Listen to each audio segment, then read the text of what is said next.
Uh, Hello, fellow guitarists. That was a course of the blues in the key of G and kind of a basic chord pattern, which most of you already know. And to start this tape, I thought I'd play a little couple of courses of the blues. Actually, it was 3 courses, I think. If you notice, I played a little intro. And in the course of my seminars and clinics, for the lack of a better word, clinics, I feel like I'm a doctor or something. I notice a lot of young guitarists that are very good players, but don't seem to know some of the basic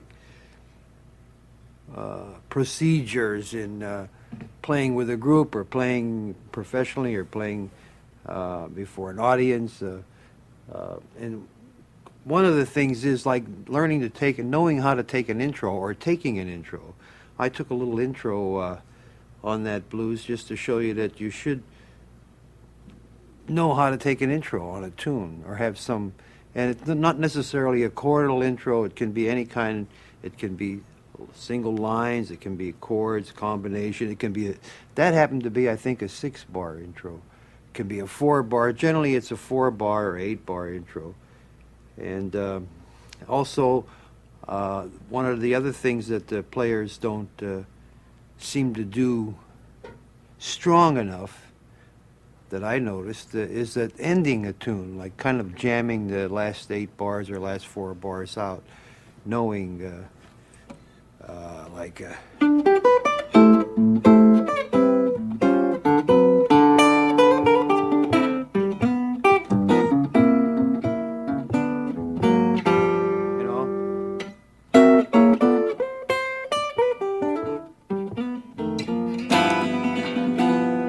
kind of knowing how to end a tune.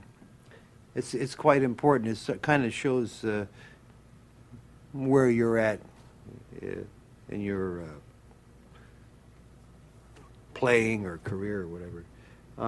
Now that was a basic blues pattern in the key of G. Key of G is a good key for the guitar. And while I'm at it, a couple other things. If you're a solo guitar player, keep out of the key of E and A and D. Play a couple tunes or 1 or 2 tunes in those keys, but do not play more than 1 or 2 tunes together in the key of E, A, and D. Because my theory is that you start getting the drone sound of the E and A and D. And it doesn't matter what you play, how beautiful the chords are. And those chords can be very beautiful in the key of E and A and D because you have open strings, but you'll put an audience to sleep and yourself too. So always try to play, if you play in the key of A, play maybe the next piece in the key of C or E flat or B flat. Even though we all know that those are the prettiest sounding keys on the guitar. That was just an aside, had nothing to do with the blues. So anyway, I'm going to talk today a little bit about chord patterns and blues, and I'm using the blues as a format, and this is sort of off the top of my head, and what to do with the blues chord pattern, or what I would do with a blues chord pattern. So basically, I think we all know the 3 chords that go into the blues. In the key of G, I'll play maybe a 12 bars to show you the basic pattern. So here we go.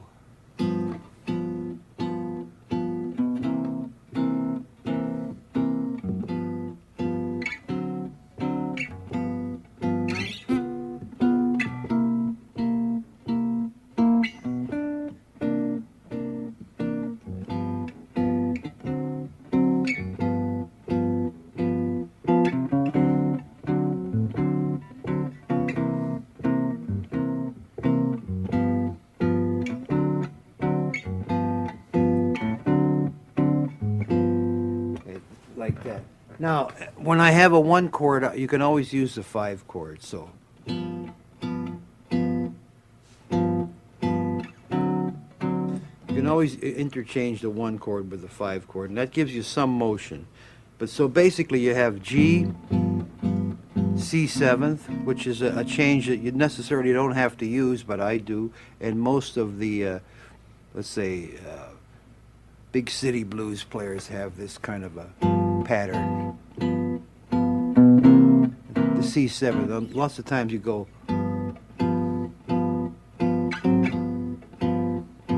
There's no change involved there except just a half step. You can always move a half step into your chord. You can always play half step above the chord that you're playing. If it's G, you can always move A flat into G, which, by the way, A flat is the flat 5 of G, or the flat 5 of D, rather, and D, 7th, is the 5 of G. So, see the same voicing? Anyway, so here's, you have to take that to a higher plateau. I like that word, plateau. Let's see.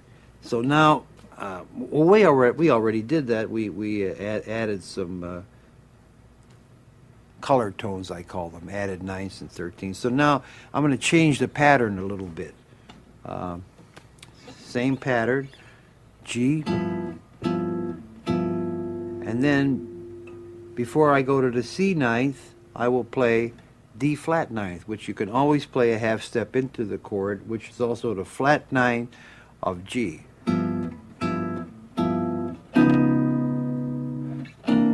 Now you're on your C 9. So normally you would, if you didn't know, you would go. So now, in order to add some harmony to it, and by the way, when you add other harmonies, other chord changes, that enables you to play your lines also, which extend the harmonies in your single note playing too.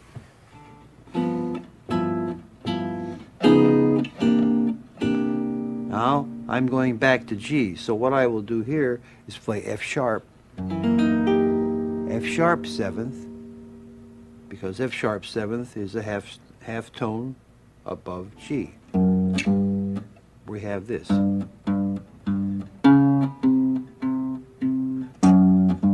That's normal.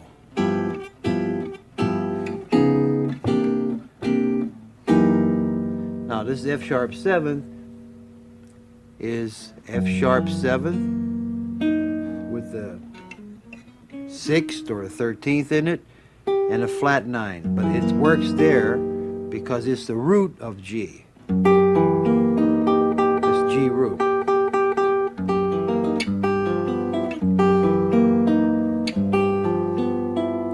And if you look at my hand, you can see that I'm playing the same 3 notes.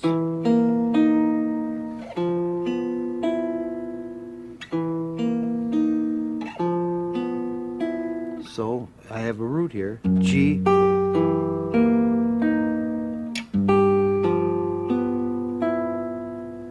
So you see, on the guitar, a lot of playing is with forms and continuity, kind of keeping everything in the same place, in the same. It's not as mysterious as it may appear if you don't associate it with a form or a pattern. And as I said in my last tape, everything I play from is a bar form, a bar. So I'm always connected with a bar. In this case, F sharp 7th is bar here. And it's the bar form of, the E form of F sharp, but that's another subject. So we go back to the top again. D flat, going to C7. D flat is a kind of a D flat 9th or a 13th. Has to be a dominant sound. Has to be. It cannot be a major 7th sound. To C 9th, to F sharp 7th with the 6th and the flat 9, which is the root of G. Back. Now we're going to go to D 7th, which is the 5 of G. again, we're going to C9, so we play a D flat because you can always move. You can always do that.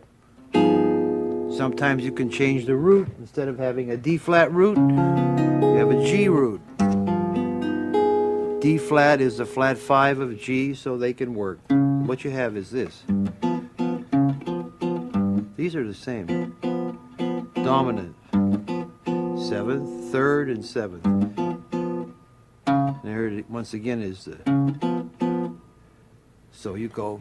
Now we're back on C9, back on C9. Now we can play a C sharp diminished before we go back to the G 7th.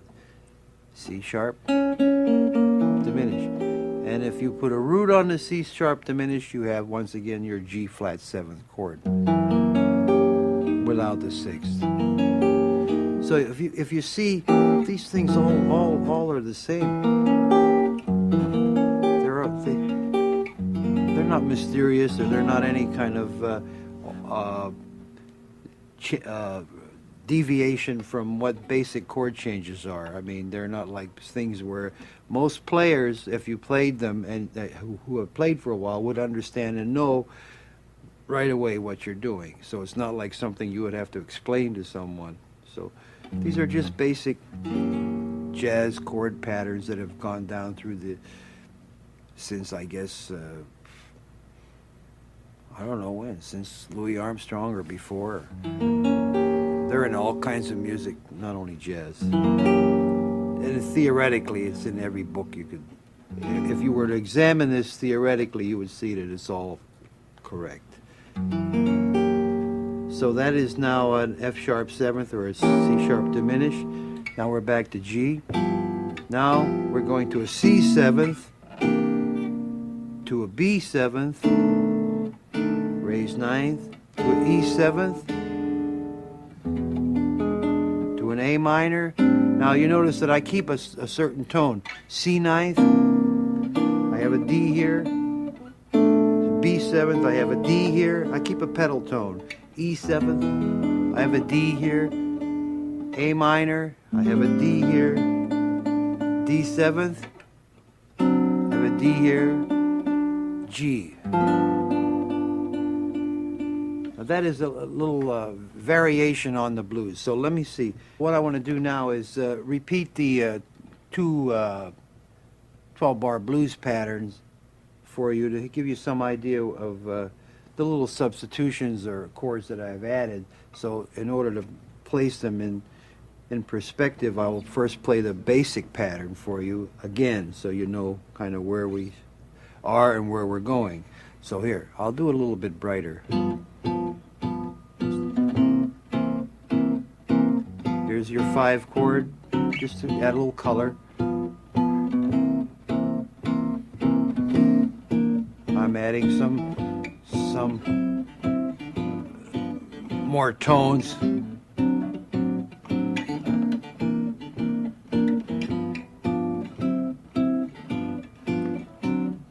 That's the 12 bars. Now I'm going to add kind of the more added substitute changes.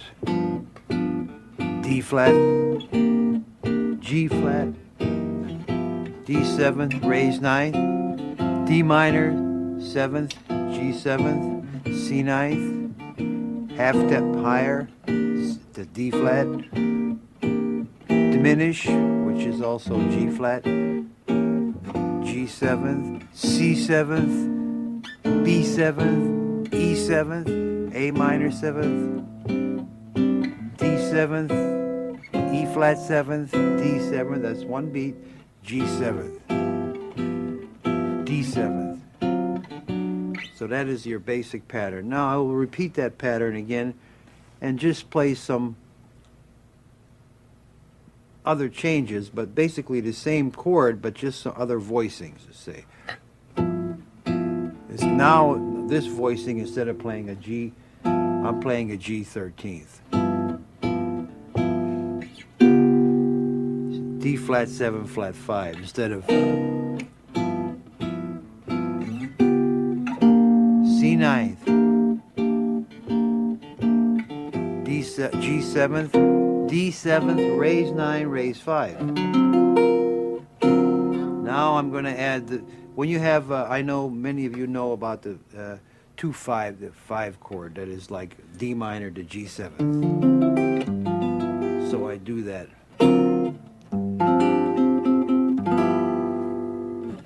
D flat ninth, C ninth. You can move, I told you, 3 steps.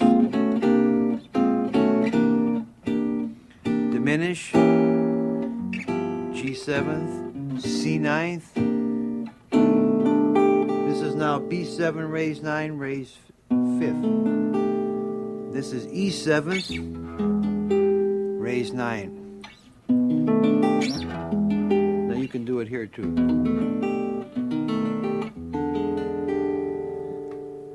Then it's A minor,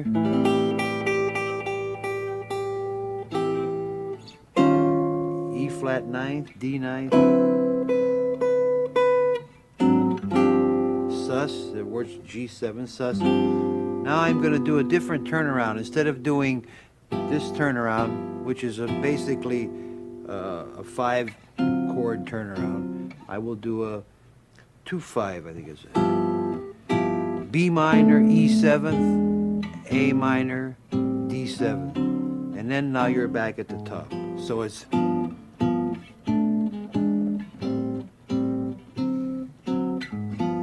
now you're back at the top. Now, let's see. How can I go to explain? Well, one thing you must do when you play chords, whether it's the blues or whatever the tune is, as I said before, you must keep some continuity in your voicing. You don't play changes that are not connected in some way, either with a pedal tone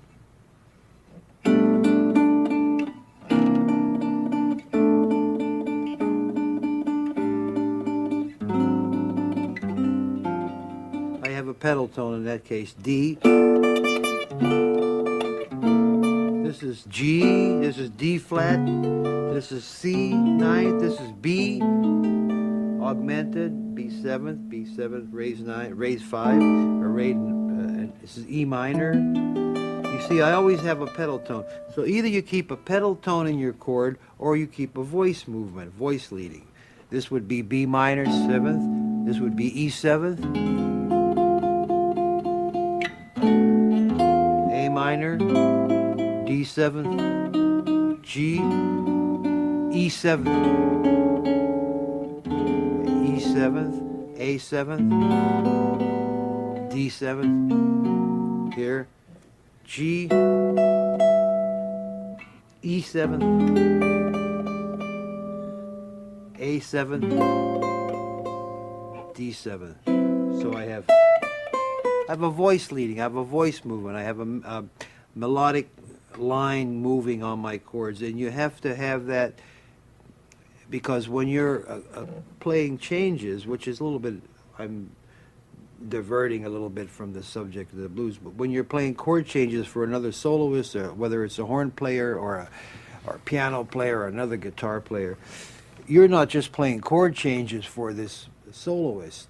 So you don't think in terms of, well, I have the chords are A, G, F, B, so I just play these chords and wait for my turn to play, which is a lot of guys do. You are actually supposed to be enhancing his playing, feeding him chords, and you're actually supposed to be creating kind of a little melodic chordal movement yourself. I mean, it's not just I'll play these chords and wait until it's my solo. That playing those chord changes is just as rewarding if you're listening to what you play as it is playing a solo with 1,000,000 notes or 3 notes or whatever. Playing the changes, so repeat that, playing the changes is as rewarding if you're listening to what you're doing and moving voices around and trying to make good harmonies, just as much as playing a solo, I find, for me. So now in the blues, I'll do the chord pattern that I give, the second one, which is a little bit more sophisticated than the basic ones. It was kind of bebop blues. And I'll play a couple of courses with chord changes, voice leading, and pedal tones. So we start with G. That's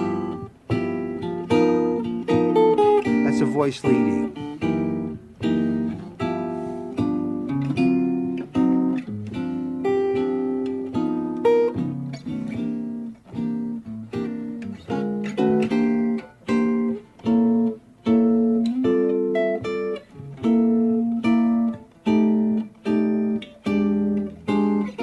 This is voice.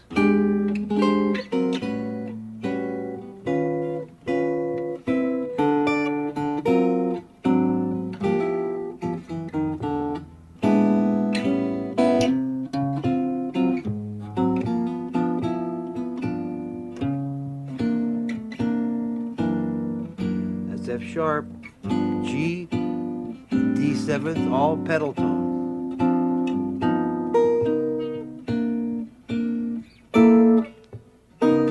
That's voice.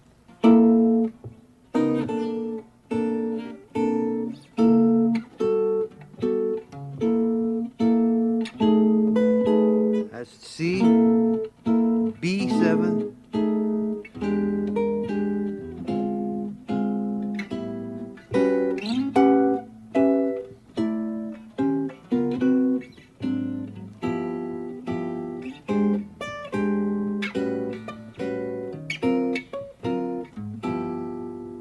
That's a little bit of voice leading, a little bit of pedal tone.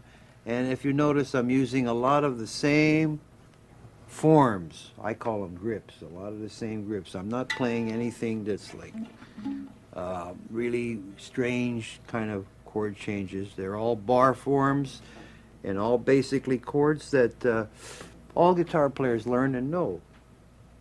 See, this is everybody. Even if you play with a pick, you can play this chord.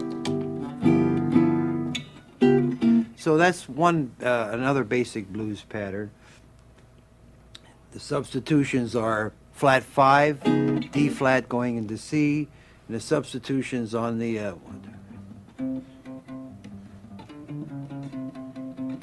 coming out of the whatever bar that is, I can't remember. Instead of staying on the G, you go to C ninth 2 beats, B seventh 2 beats, E seventh 2 beats, and A minor 7. You're just doing a pattern. Here's another pattern. It's almost the same pattern.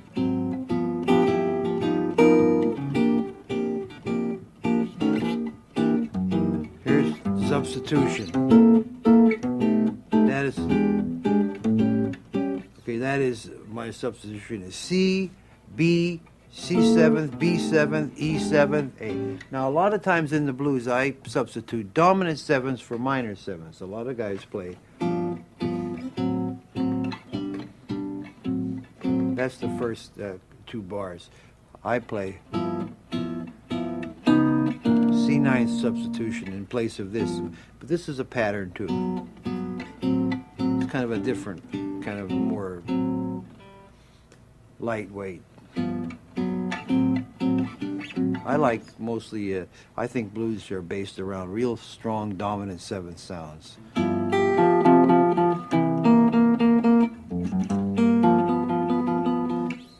Now, so let me give you some examples of the same thing. That's the D flat.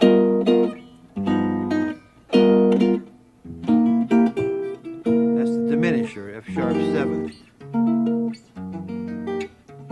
It's a diminished chord now, and if you made it a 9th, it would be F sharp 7th 9th. But that doesn't sound good. So that's why it's important to make sure that when you play chords that there's common tones in the chords, one you're coming from and one you're going to. Either you're making a moving voice or you have a pedal tone, which is, so those are 4 chords. C 7th, F sharp, no, there was a D flat, which is a common tone, C7, but it has a common tone of B flat in it, F sharp 7th, which is a common tone, which is F sharp 7th or F sharp diminished, and then G 9th, 7 raised 9th, which has a common tone. So now I can get away with playing these. But if I were to play them this way, Let's see.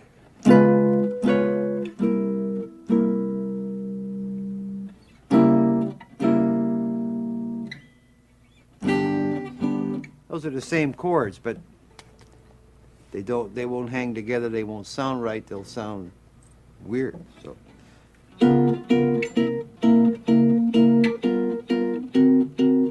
okay, here we go. I keep digressing because it's 1, 2, 3, 4. Always count 1, 2, 3, 4. I don't know why.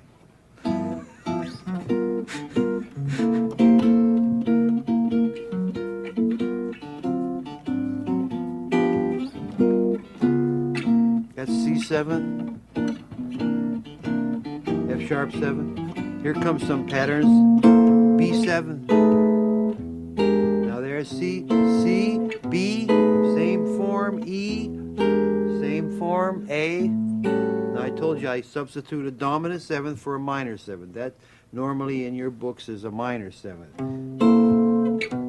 B7, E7, which is a flat 5, and A minor, but I substitute. So if you notice, I'm using the same form.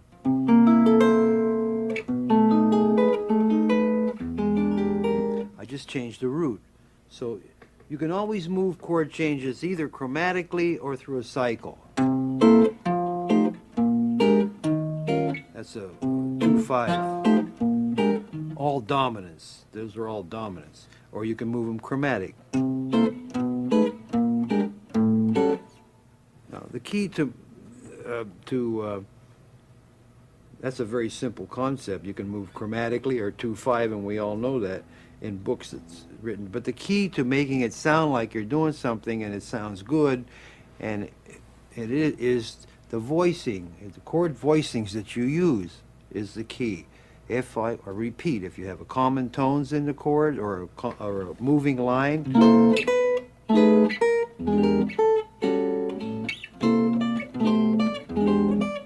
that's the same thing.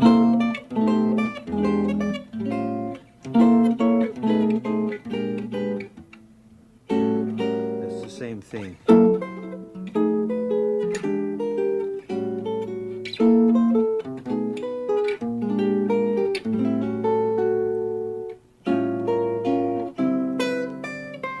D7th, listen.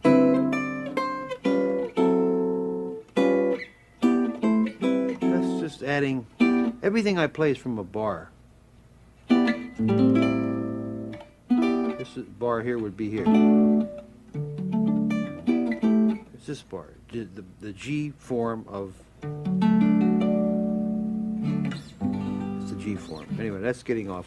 So, let me see now, where was, okay, another kind of a blues pattern is one that is, goes like this. 2 5s. So it's G, F sharp 7th to B 7th, E minor to A 7th, D minor to G 7th, C major 7th, C minor 7th, B minor 7th to E 7th, B flat minor to E flat 7th, A minor 7th, D 7th, G. There's your turnaround is E, A, D. Now remember, I'm talking mostly about dominant 7th chords. So once again, except for the first chord of this tune, of this pattern, which is kind of another blues pattern, which was back in the 50s and 60s, the bebop days, where they wrote F sharp 7, E minor, A7, 2 5,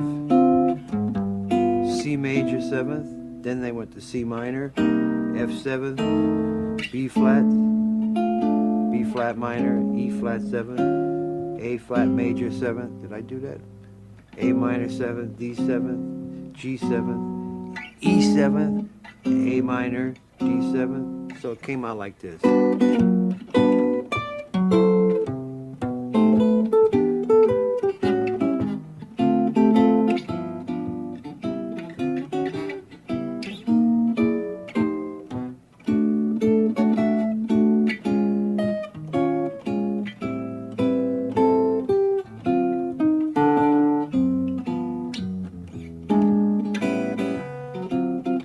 think I did two different ones. I did this, F sharp to B7, E minor to A7, D minor to G7, C major, C minor 7 to F7, B minor to E7, B flat minor to E flat 7, A minor to D7, A minor to D7 to G. That's the first one I did. Then I did something a little different. Which you can take a lot of liberties with these kind of chord patterns, you know. In this, for instance, G, F sharp minor, B7, E minor, A7, D minor, G7, C. Now here you can change. C minor, F7. Now instead of going to B minor, which is a 2-5 pattern, you can go C minor, F7 to B flat, major. You stay there for a bar, and then you go to B flat minor to E flat ninth for a bar. Then you go to A flat major 7th for a bar, and then you're back on A minor 7th, which is where you would be if you played the simple blues, if you played the second set of changes that I told you about, or if you played this third set of changes which I told you about, you would be, or this fourth set. At this point in the chord pattern, you would be on A minor, D7, exactly where you would be on all the other changes. So, you see, you have to sort of think a little bit and look a little bit at what you're playing. And theoretically, maybe you can figure it out, but I'm sure you could. I don't bother with theory because it confuses me. So here goes.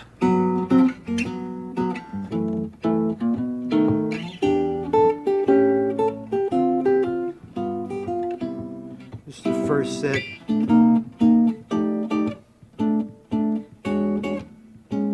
Real simple.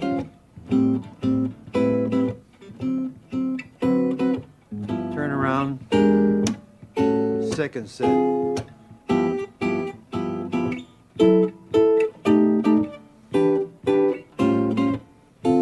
Same chords. C minor, F7th, B flat major. By the way, you can go like this. These are things on the guitar that you should know to do.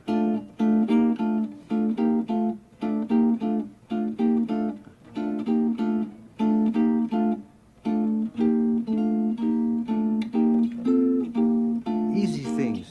Never play anything that's hard. If it's hard, don't play it. The object of playing the guitar and making music, I think, is to be able to have motion and freedom and play what you hear and what you feel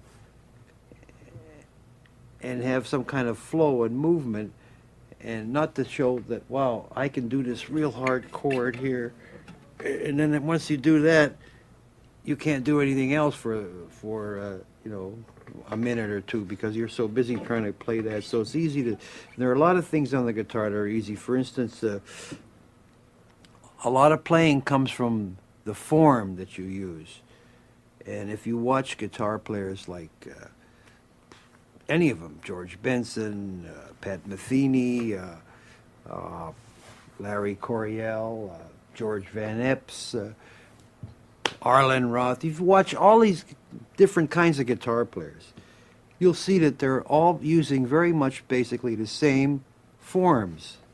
There are certain forms on the guitar that sound good, that have a good intervals between them. They have a good sound. They have a good.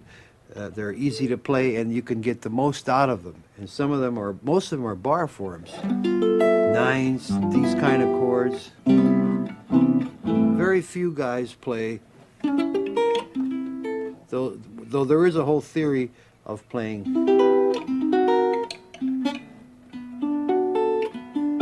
the kind of voicing that is like saxophone voicing, but most of the players use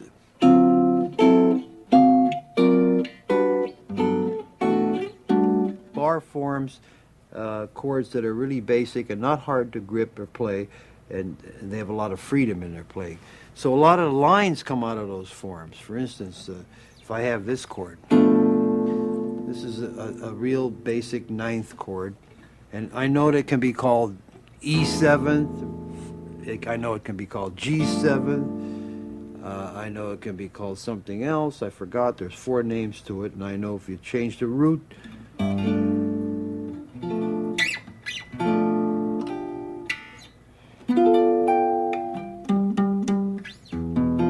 can be called D minor 7th, D minor 6th, E 7th raised to the flat 9, G 7th, something else. But anyway, here's a form. It has a nice sound to it. And you can play lines out of the form without not playing a scale or an arpeggio. You're not playing an arpeggio because there's another way of gripping it, by the way. By the way, don't play any chords with 4 fingers that you can play with 2 or 1. I mean, why tie up? I mean, I like this, but why? In many cases, you don't want to tie up all your fingers. You can't do anything.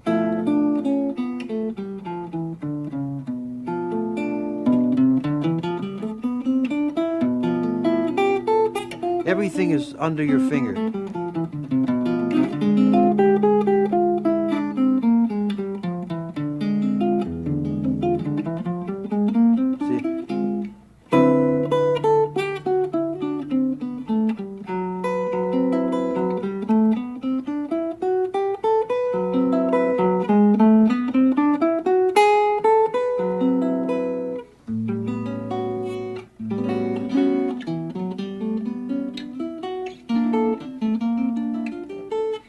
Here, look, look, look.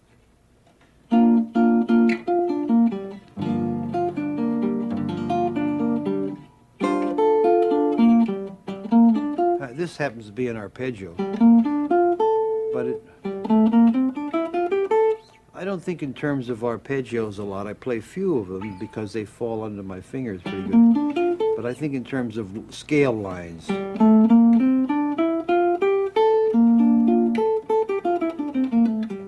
So, here.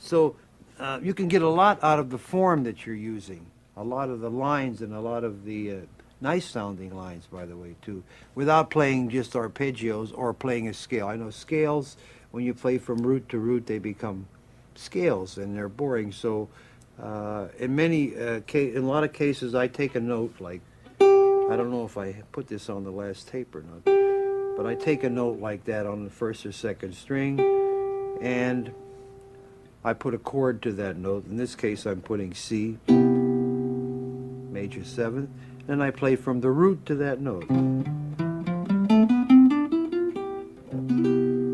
this sounds like not a scale, but a kind of a line. Then I take another chord with the same note on top, in this case, F major 7th. And then I play the scale from the root to the note.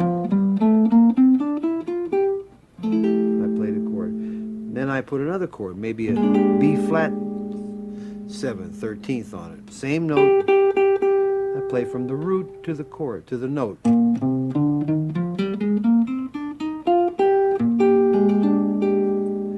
I'm getting now kind of lines instead of scales. If I play a raised 9th, E7, from the root,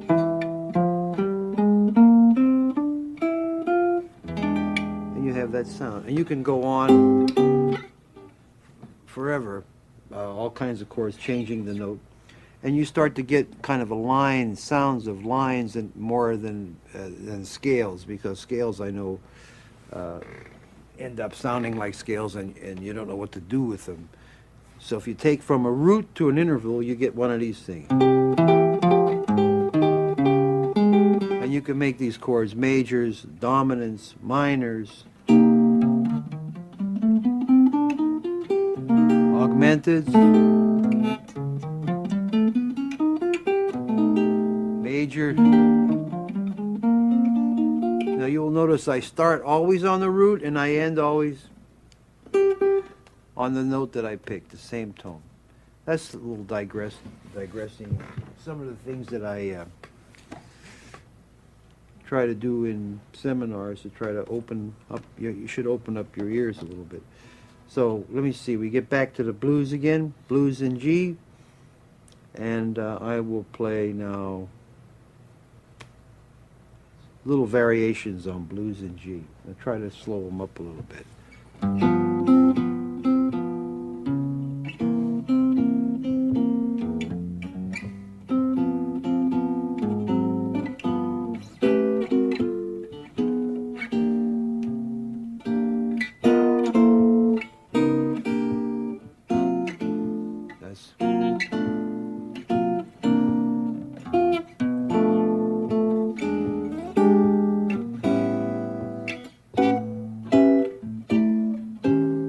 Half step above D7. All diminished chords can be used as dominant seventh chords, and this in this case is a D7 flat 9, which I earlier said don't use a flat 9 in the blues, but I do, so I guess you can. It's just you have to watch where you use it. Don't use it in the blues in conjunction with a raised 9, so you don't want to have this sound. In other words, that. It's not against the rules, it's correct, but it just doesn't sound right. Once again.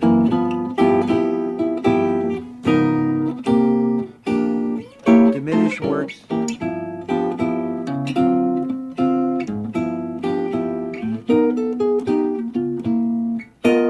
Half tone higher, half tone below. C, B, E, A, dominant, augmented, D ninth, flat 5 of G, turn around. Chromatic changes, raised ninth, C seventh raised ninth, flat 9. Here comes a run. That is this. That is the in-between change in between G7th and C7th.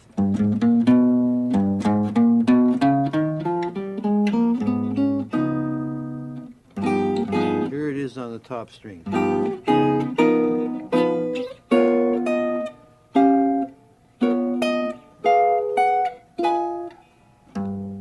Here it is on the next string. That's in between G7th and C, going to C. Here we are and back. Diminished.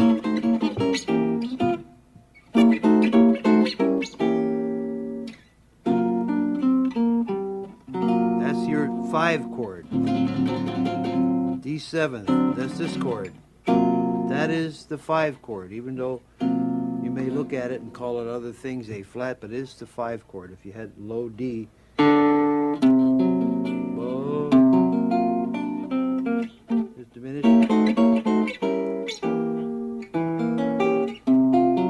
That's this chord.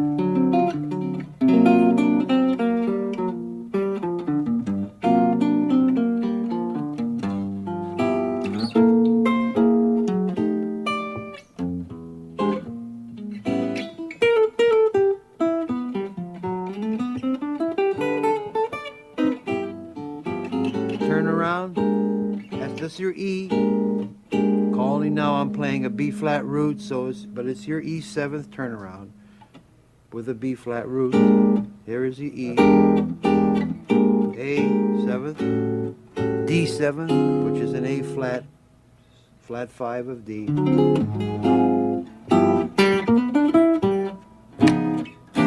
Keep hitting this button.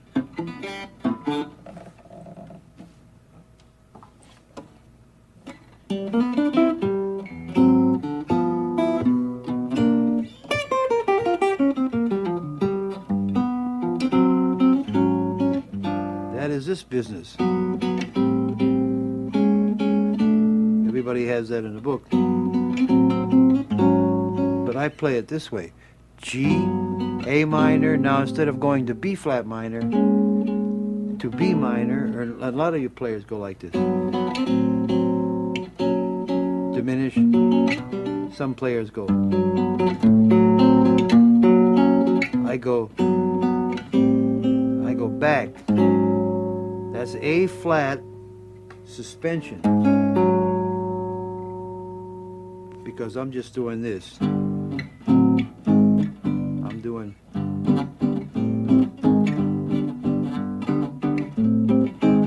So, but I'm voicing it.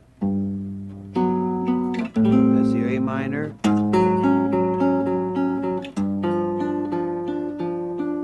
So,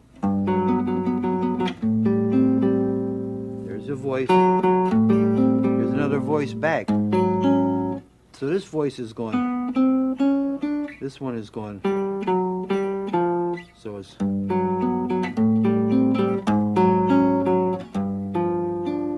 And that is simply G, A minor, A flat, G7, which is derived from this business, which is kind of like some of the chord voicings that are used in early guitar books. Okay, let's start again. The blues in G.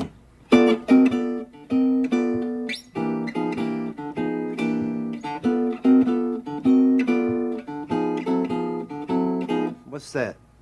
It's nothing. It's just G7 moving up to A flat. C7 moving up to D flat. Back to G7. Then D flat moving up to D. And why? Because the next change is C7. So.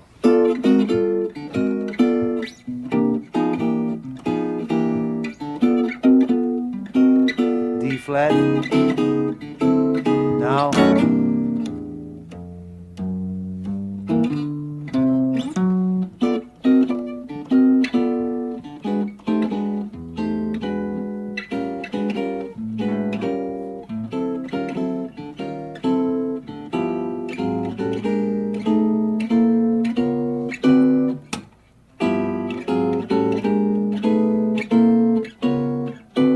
Back at the beginning. So you see, by using little forms, common forms that are all guitar players know, and using your ears and keeping some kind of a motif, some musical idea, you can play a lot of things that are very musical in a sense that they are, and not hard to do. And the choice of making voicings and lines and that is infinite. That can go on forever. The better your ears are, the more you begin to hear the little things you can do. You don't have to do anything that's really difficult or really complicated. So I will play a little piece for you on the blues and then get my playing.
Hi, I'm Woody Mann, and welcome to Hot Licks, the Blue Side of Jazz with Joe Pass.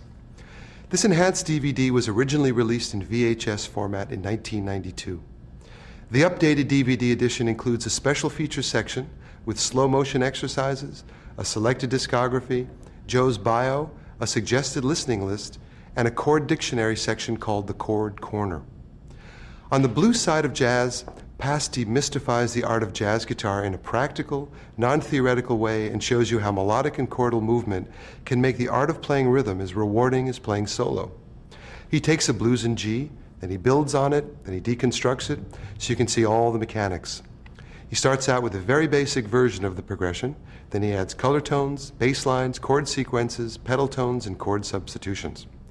He shows you everything from intros to accompaniment pointers, bebop blues, and endings. Joe does assume that you have at least a little bit of knowledge of chords and moves fairly quickly through some of the material. So if you find it difficult to keep up with the changes, try playing along with the slow motion section. This allows you to loop all the exercises at half speed, but the audio is restored to standard pitch. And if you have any trouble with Pass's chord fingerings, refer to the Chord Corner section. Here, this lets you hear each chord while seeing a photograph of the position along with the chord diagram. Once you get the basic chord vocabulary down, you should be ready to move along with Pass as he embellishes the blues. The Blue Side of Jazz was made as a follow-up to Joe Pass's first Hot Licks title, Solo Jazz Guitar. These two classic videos provide insight into the legendary musician who has played for some of the greatest band leaders of the 20th century. Leaders including Dizzy Gillespie, Count Basie, Duke Ellington, Ella Fitzgerald, Oscar Peterson, and Benny Goodman. For more on Joe's playing, try Solo Jazz Guitar, which covers Pass's approach to chord melody and improvisation. But meanwhile, good luck with Joe Pass on the Blue Side of Jazz.